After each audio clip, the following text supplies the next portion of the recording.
Mit navn er Peter Thiele, og jeg stiller op til borgerrepræsentationen for SF.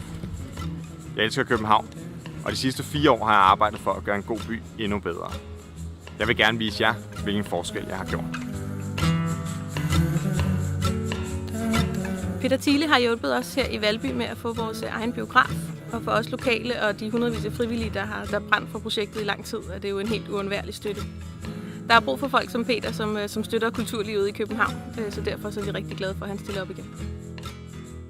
Min mission for København, det er en by, hvor alle har lige muligheder for et godt og for et langt liv. Desværre er det ikke sådan i dag. I dag så kan man regne med her på Nørrebro og blive lige så gammel, som de bliver i Albanien. Mens man på Indre By har en gennemsnitslevealder på niveau med Norge. Det synes jeg ikke er godt nok. Det er derfor, jeg vil have parker, der indbyder til bevægelse. Og jeg vil have en by, der indbyder til, at man lever et sundt liv. Der skal også være plads til alt det, der giver livet værdi.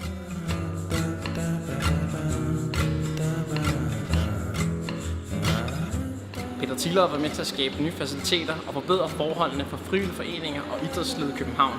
For eksempel her i Nørrebro Klatreklub og Banana Park. Jeg stemmer på Peter, fordi han giver en by med mere liv i, og fordi han kæmper for et sted, hvor jeg kan dyrke min idræt.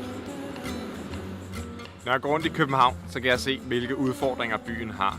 Hvilke store problemer der er, men også hvilke løsninger der er på dem.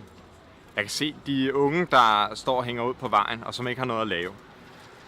De har brug for en praktikplads, så de kan gennemføre deres uddannelse.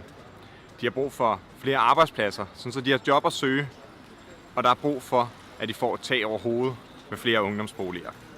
Jeg kan også se alle de mennesker, der gerne vil rundt i København. Alle dem, der kører rundt i biler, i busser og på cykler og går rundt. Der er brug for, at flere kan komme rundt, og det kan vi kun gøre ved at skabe bedre forhold for cyklisterne, for fodgængerne og for den kollektive trafik. Ligesom jeg har gjort her på Nørrebrogade, hvor vi har fået bredere cykelstier, bredere fodgængergange og bedre forhold for den kollektive trafik, så bussen kommer hurtigere frem. Det gør, at der bliver en renere luft i København, når der kommer færre biler, og det gør, at folk kan komme hurtigere rundt.